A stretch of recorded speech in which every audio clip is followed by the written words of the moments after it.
Bienvenidos a la tercera franja de este evento de investigación-creación.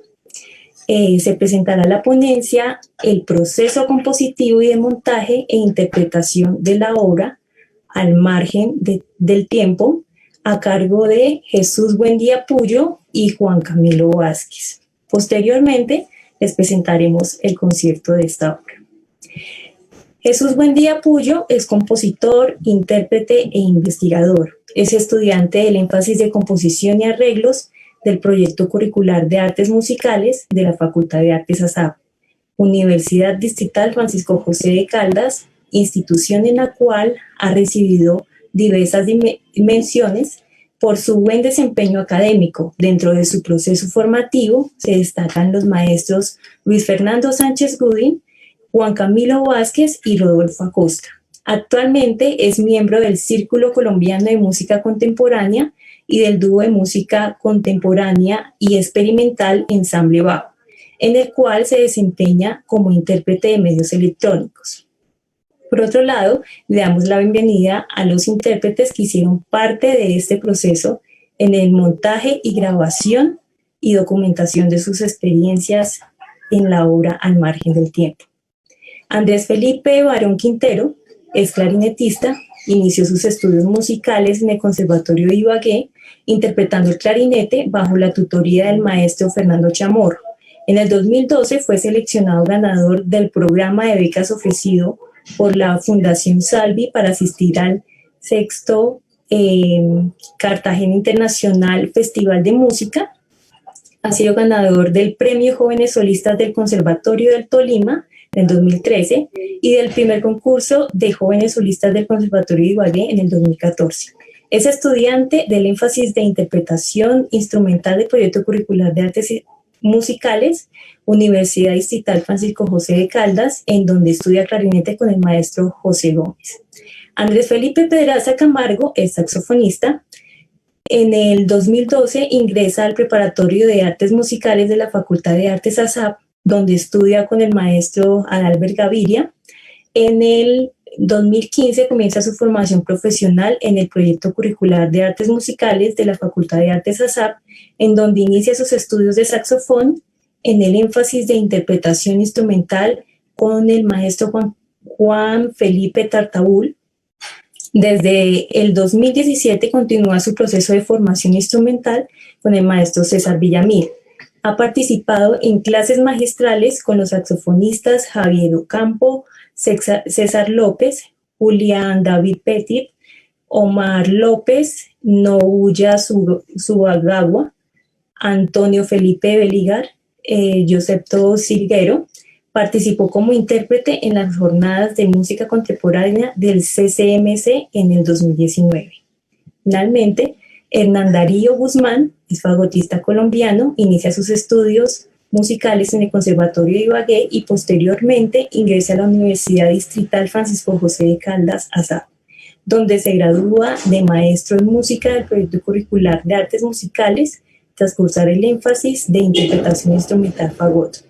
Es miembro fundador del Ensamble Bao, agrupación musical que se dedica a difundir, interpretar y preservar la música contemporánea de compositores colombianos, con la cual ha estrenado alrededor de una decena de piezas. Actualmente se encuentra en cuarto semestre de la Maestría de Estudios Artísticos de la Universidad Distrital Francisco José de Caldas.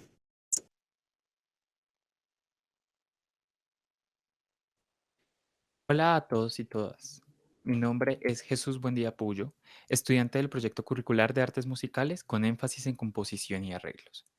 A continuación, presentaré la ponencia titulada Proceso compositivo y de montaje e interpretación de la obra Al margen del tiempo. La investigación de la que parte esta ponencia, además de ser parte del proyecto de investigación en el cual se enmarca este evento, también surgió como el resultado de un proceso de trabajo de grado titulado Nos quedamos en silencio al margen del tiempo, el timbre, el sonido y los sistemas complejos en la composición musical. El objetivo general de dicho trabajo fue componer dos piezas para trío de vientos y soporte fijo, partiendo del desarrollo de un sistema que permita vincular de manera práctica los procesos presentes en los sistemas complejos relacionados y aplicados al fenómeno tímbrico. Entre las dos piezas compuestas en el trabajo de grado se encuentra Al margen del tiempo, composición sobre la cual se centrará buena parte de esta ponencia. Esta ponencia cuenta con tres partes principales, por medio de las cuales se intentará exponer de manera general todo lo que fue el proceso precompositivo, compositivo y de montaje y grabación de la pieza ya mencionada. La primera de estas secciones corresponde a la parte teórica de la investigación realizada en el trabajo de grado en torno al timbre y a los sistemas complejos, al tiempo que se presenta de manera general el sistema de campos tímbricos, la herramienta que se desarrolló como método de análisis y comprensión del timbre y el sonido en un contexto musical, la cual fue empleada para la construcción de la pieza. En la segunda sección se tratará el proceso de composición de Al margen del tiempo. Esto se dará desde dos perspectivas diferentes. En primera instancia, con un carácter más técnico sobre cómo se empleó el sistema generado para la composición de la pieza. Y, por otro lado, se hablará de la experiencia personal autoetnográfica sobre las sensaciones y condicionantes personales que conllevó el proceso de composición de la pieza. Finalmente, la última parte de esta ponencia expondrá el proceso de montaje de la pieza con los intérpretes en sus dos fases, una inicial, acaecida a finales del 2020, y una más reciente, que tuvo como resultado el video que presentaremos después de estas palabras.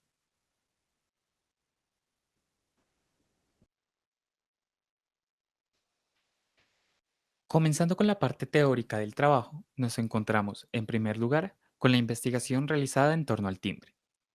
La forma en que éste ha sido comprendida ha sido variable dentro de la historia de la música académica occidental, aunque constantemente encontramos el punto de la identidad sonora relacionada directamente con lo tímbrico.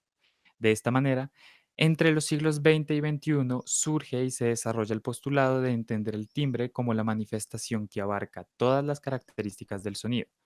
Esto propuesto por Schoenberg, Smalley y Gritten. Así, para la realización de este trabajo se parte de la noción de timbre como la herramienta que usamos para entender el comportamiento sonoro de la manera más completa posible. Teniendo en cuenta y complementando lo anterior, se recurre a tres referentes particulares que abordan problemáticas alrededor del timbre, desde diferentes puntos de vista.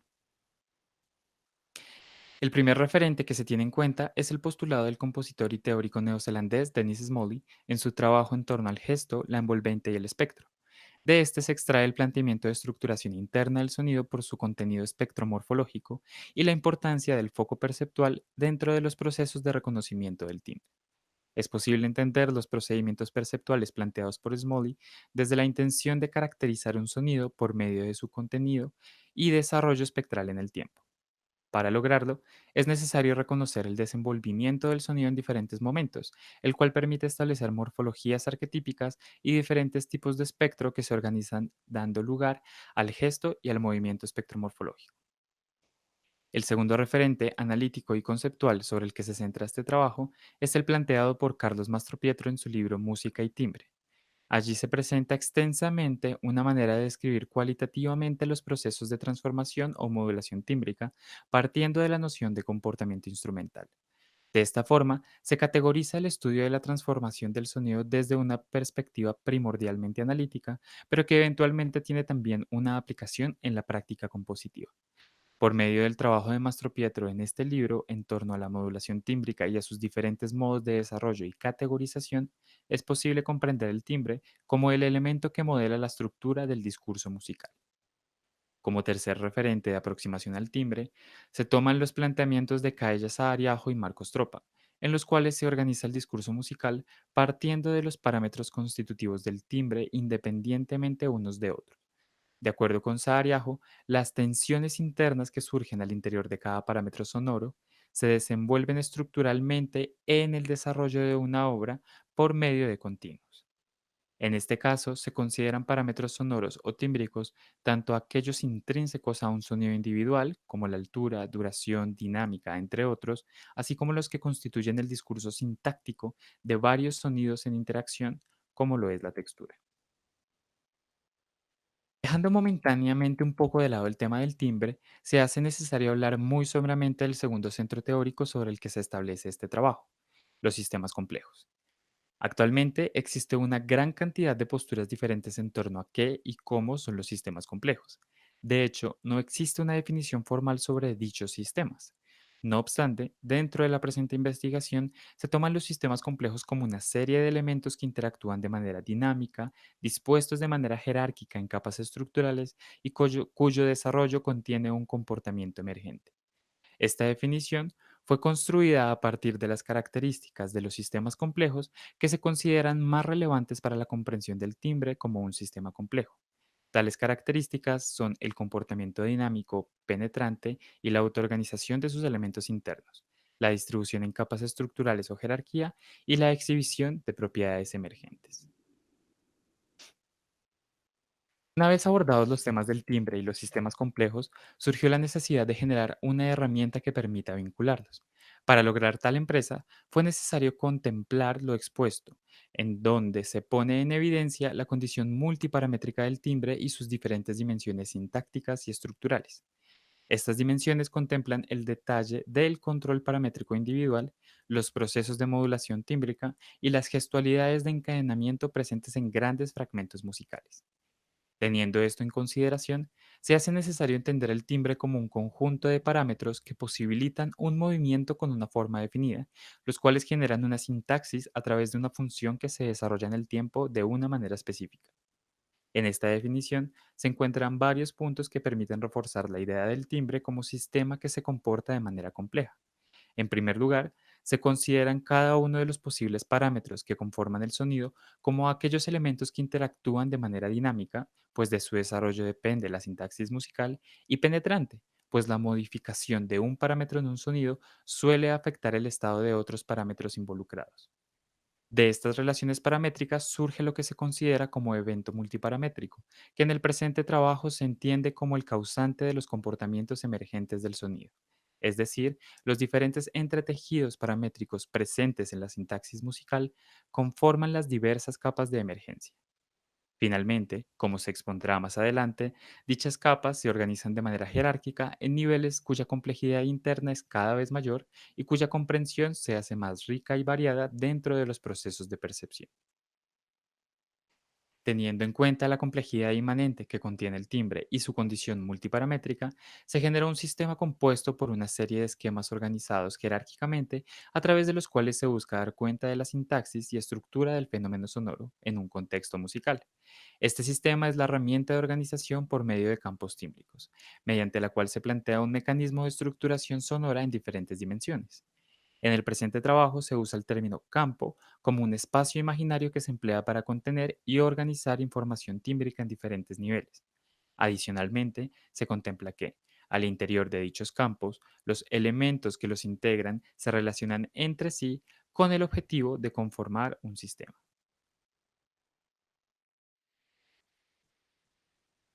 El primer componente organizativo que surge en el estudio del timbre es el campo focal. Es posible definir este como el conjunto de toda la información sonora que se percibe en un marco temporal establecido, desde sus componentes mínimos internos hasta la relación que tiene con su entorno musical. Establecer un campo focal permite examinar el sonido a través de la comprensión de un foco perceptual específico por medio del estudio de su estructura, forma y contenido. Las dimensiones del campo focal delimitan el marco de acción analítico y creativo y la posibilidad de entender el timbre desde el detalle paramétrico hasta la pieza musical en su totalidad. Es evidente que al introducirnos en un campo focal específico, estamos necesariamente ignorando los otros similares que se encuentran presentes. Si se abarca el comportamiento individual de un sonido, no es posible simultáneamente entender una pieza y sus movimientos generales. Lo mismo sucede en el caso contrario. Si se analiza desde un campo focal en una dimensión macro, es limitado el entendimiento del comportamiento mínimo interno de cada sonido. Siendo así, para tener una comprensión completa del fenómeno sonoro en un contexto musical, es necesario estar frecuentemente cambiando el campo focal y entender cómo sus diferentes niveles se encuentran interactuando constantemente entre sí. Para una comprensión en detalle del campo focal, se opta por dividir este en tres subcampos necesarios para su existencia, denominados subcampo abstracto, subcampo perceptivo y subcampo conceptual. Cada uno de estos subcampos posee una relación de orden jerárquico con los otros dos. El abstracto se encuentra contenido en el perceptivo y, a su vez, este último se sitúa al interior del conceptual. Dicha jerarquía no hace referencia a niveles estáticos de dominancia, más bien demuestra cómo algunos eventos sonoros están contenidos dentro de otros más grandes. A continuación, presentaré cada uno de los subcampos de manera general. El subcampo abstracto es el conjunto que organiza los componentes que constituyen los factores mínimos internos del campo focal. El subcampo abstracto es, tal como lo plantea Saariaho, la red de los componentes básicos que conforman los diferentes momentos del fenómeno sonoro. Dentro de un campo focal determinado, el subcampo abstracto no puede ser percibido directamente, pues solo da cuenta de los componentes internos del sonido del campo focal. Es decir, el subcampo abstracto es la organización de la información básica y constitutiva que da lugar a los primeros niveles de emergencia sonora que percibimos del campo focal. El subcampo abstracto establece cada una de las variables mínimas del campo focal sin tener presentes las resultantes emergentes. El segundo componente dentro de la organización jerárquica del campo focal es el subcampo perceptivo, llamado de esta manera por ser el eje central de la experiencia de percepción de un campo focal específico. El subcampo perceptivo es el primer nivel de emergencia del sonido que permite organizar en el tiempo la información musical que se percibe de manera inmediata y constante. De esta forma, el subcampo perceptivo es el conjunto del contenido sonoro del campo focal que contiene comportamientos musicales claramente reconocibles. A diferencia del subcampo abstracto, el perceptivo tiene la facultad de empezar a gestar dentro de sí comportamientos emergentes que son reconocibles auditivamente. Así, sin importar la complejidad interna que se desarrolle en este tipo de subcampo, toda la información empieza a organizarse en eventos manifiestos. Entre los tres subcampos se genera una curva que va de lo abstracto a lo concreto y de nuevo a lo abstracto. El subcampo conceptual, finalmente, presenta un retorno a los procesos de abstracción, pero en esta ocasión por medio de una simplificación de los comportamientos sonoros. El subcampo conceptual es el conjunto que sintetiza el campo focal, entendiéndolo desde lo general y evidente. Esto implica que el subcampo conceptual abstrae la información tímbrica del subcampo perceptivo, permitiendo una comprensión global del mismo. Los procesos que componen el subcampo conceptual tienden a ser fácilmente descriptibles, ya que dentro de su naturaleza se encuentra el dejar de lado una gran cantidad de información para centrarse en la emergencia más general del campo focal completo.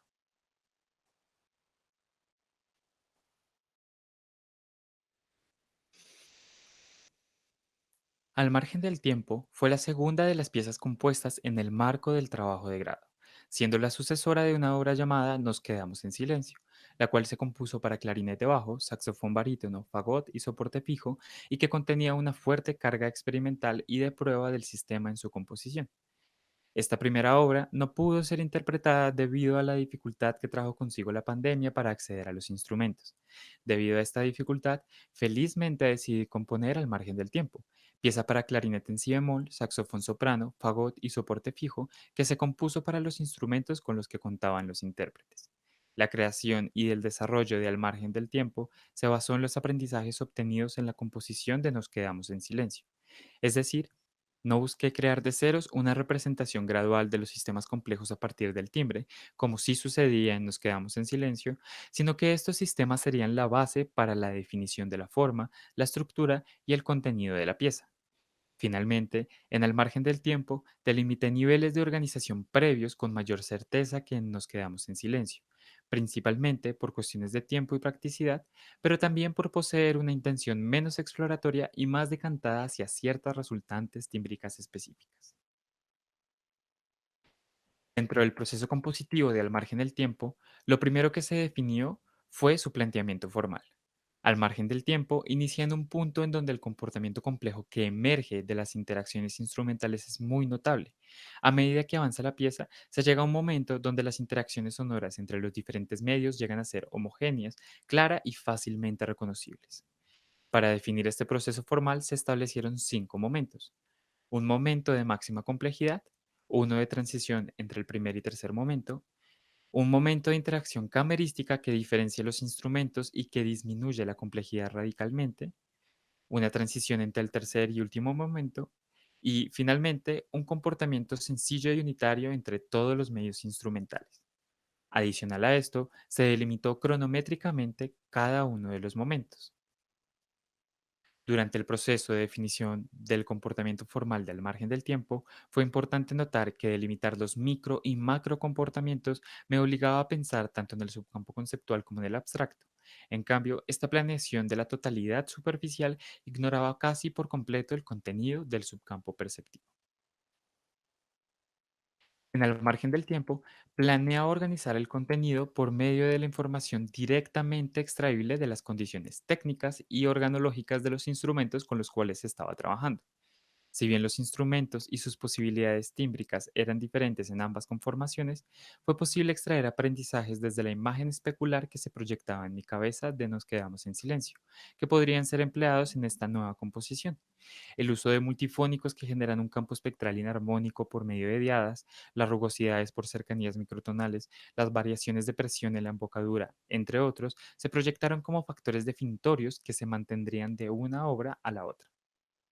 Por último, la estructura sería definida de nuevo por las relaciones que se generaban entre el subcampo abstracto, perceptivo y conceptual, por medio del empleo de los atractores dinámicos, los cuales organizan la información paramétrica y sus posibles relaciones emergentes en los subcampos perceptivo y conceptual. Adicional a esto, teniendo en cuenta que la estructura de la pieza debía, como requisito autoimpuesto, estar definida en su mayoría en los momentos preescriturales, se organizó el subcampo perceptual de tal manera que la pieza en sí misma sea una transición entre dos materiales completamente diferentes, como se expuso en lo correspondiente a la forma de la pieza, por medio de un comportamiento gestual. Es importante en este punto mencionar la idea que surgió desde Nos quedamos en silencio de agrupar los parámetros sonoros a emplear compositivamente en la construcción tímbrica. Dichos conjuntos paramétricos se denominaron atractores dinámicos y fueron una herramienta fundamental para combinar con el sistema de campos tímbricos, ya que permitían categorizar la información del subcampo abstracto. Estos atractores surgen por la interacción de categorías de contenido paramétrico, tales como las que podemos ver en la diapositiva. Por ejemplo, una categoría puede ser la dinámica o intensidad, que cuenta con diferentes subcategorías internas. De esta manera se organizan seis categorías: duración, fuente, espectro, altura, rugosidad interna y las ya mencionadas dinámica, cada una con sus propias subcategorías internas. Estas subcategorías van interactuando en la pieza en grupos, que son los atractores dinámicos, dando lugar al contenido tímbrico de la misma en cada momento. Partiendo de la experiencia obtenida tras el empleo de los atractores dinámicos en Nos quedamos en silencio, se logró desarrollar una mayor conciencia práctica que sirvió para definir su uso en el margen del tiempo.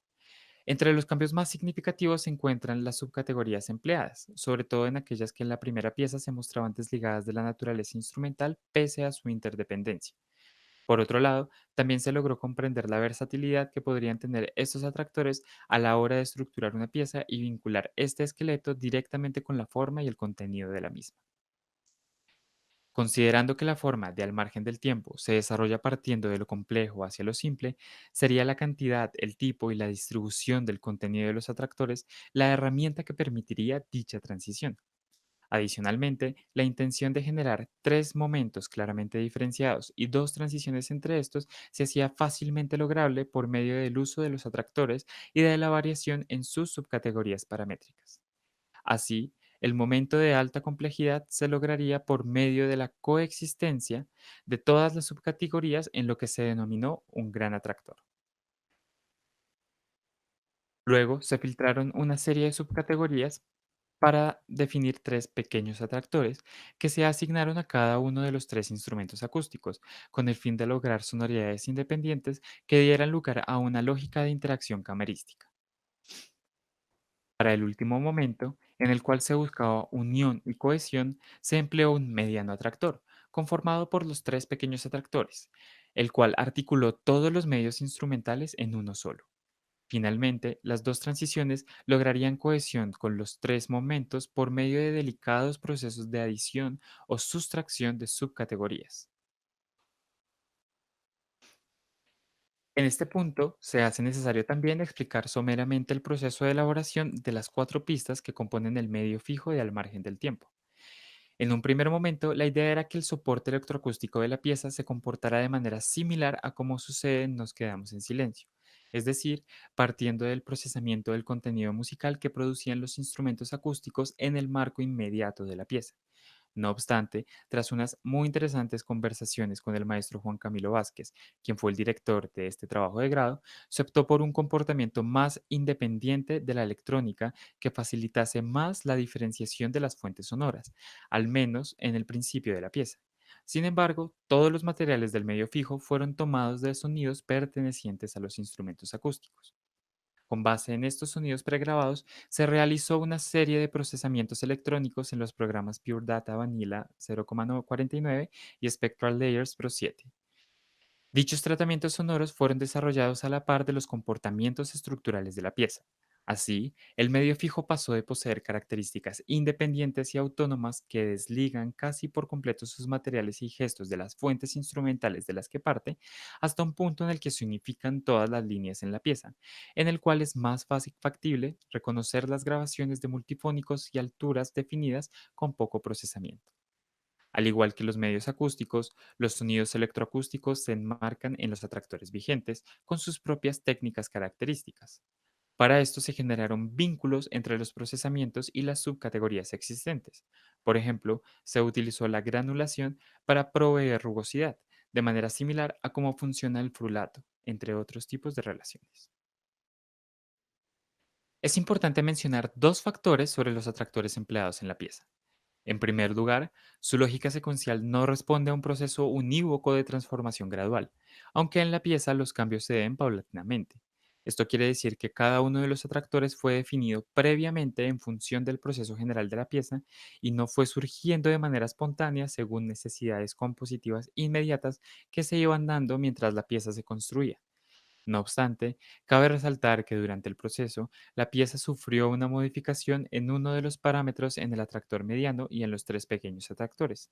Por practicidad en la ejecución y mejor mezcla entre los instrumentos, se decidió reemplazar el registro sobreagudo en el clarinete por un registro más grave.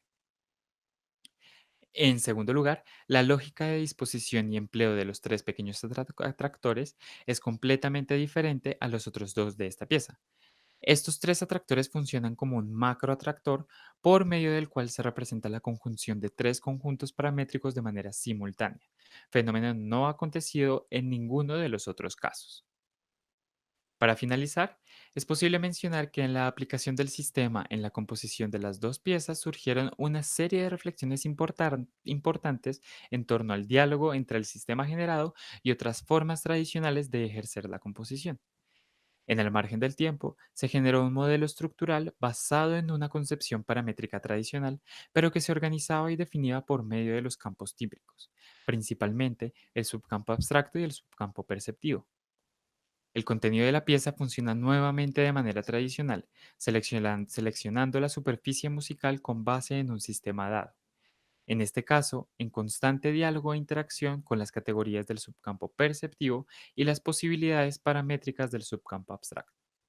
Finalmente, en contraposición, en el margen del tiempo, la forma se estableció a priori desde el proceso paraescritural, definiendo desde el principio el subcampo conceptual.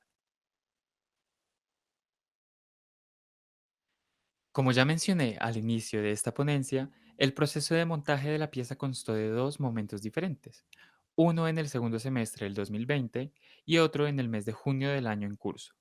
En ambos casos contamos con la participación de Andrés Felipe Barón en el clarinete, Andrés Felipe Pedraza en el saxofón y Hernán Darío Guzmán en el fagot, dirigiendo yo los ensayos y los montajes. Adicionalmente, cada uno de estos montajes constó de un proceso de ensayo individual, uno grupal y una grabación en estudio. En el primer caso en el auditorio de la Luisa Calvo, a cargo del ingeniero Andrés Buitrago, y en segundo caso en Talea Studio, quienes se encargaron del video que seguirá esta ponencia. Finalmente, ambos escenarios tuvieron en común lo difícil que fue reunirnos en un espacio en el que pudiésemos ensayar, intentando mantener la distancia y la ventilación que los protocolos de bioseguridad exigen. A pesar de las similitudes que se pueden encontrar en ambos momentos de montaje, las relaciones musicales y personales que se dieron entre los intérpretes y la pieza fue particularmente diferente en cada uno. En el proceso de montaje del año pasado, fue interesante notar que la pieza presentaba una serie de dificultades técnicas e interpretativas en diferentes dimensiones. En primer lugar, vale la pena mencionar que el medio fijo apenas estaba en proceso de creación hasta el día de la grabación de los materiales acústicos, razón por la cual los intérpretes no se pudieron relacionar con la electroacústica en todo el proceso de montaje y de grabación. Esto definitivamente significó una cierta inseguridad e incertidumbre en los procesos de comunicación con la pieza completa. A lo largo de todo el montaje y la grabación, los intérpretes manifestaron su preocupación por las implicaciones que la electroacústica pudiese tener en sus propias versiones de la pieza y que no podían trabajar al no tener ni siquiera supuestos sonoros. Por otro lado, la pieza se presentaba ante estos con una alta exigencia técnica en lo que ellos denominaron capas de información. Es decir, cada uno de los sonidos de la partitura podía llegar a tener una gran cantidad de información en cuanto a embocadura, dinámica, altura, rugosidad, espectro, entre otros, en combinaciones poco habituales y muy exigentes que implican demasiada concentración y lo que, en cierta medida, reduce la fluidez de la pieza como música de cámara, razón por la cual fue necesario que estuviese yo como director facilitando las entradas y marcando el tempo de la pieza.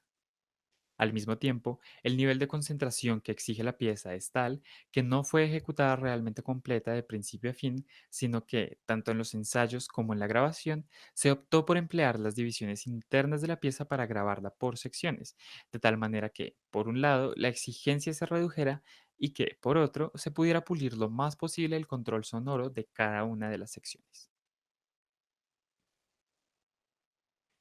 Fue más de 6 meses el tiempo que pasó entre el primer y el segundo proceso de montaje, de tal manera que, en cierta medida, hubo tiempo suficiente para reflexionar sobre la pieza, hacer todos los cambios que se consideraron necesarios tras el trabajo con los intérpretes y sus invaluables consejos y apreciaciones sobre las condiciones de sus propios instrumentos.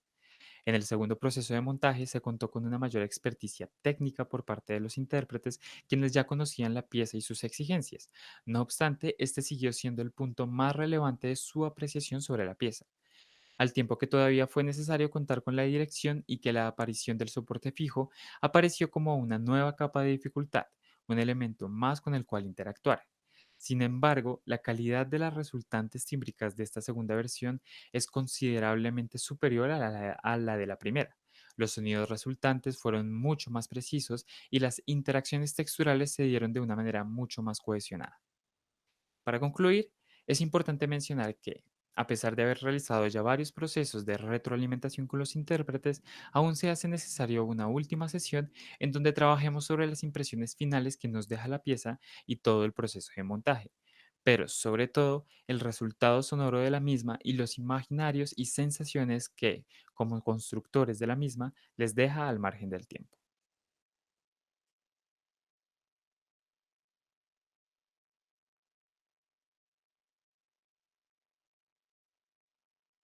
Bueno, muchísimas gracias a cada quien por estar en la presentación de esta ponencia sobre el proceso creativo y de montaje y grabación de la pieza al margen del tiempo, la cual escucharemos a continuación. Espero que la disfruten y nuevamente muchísimas gracias.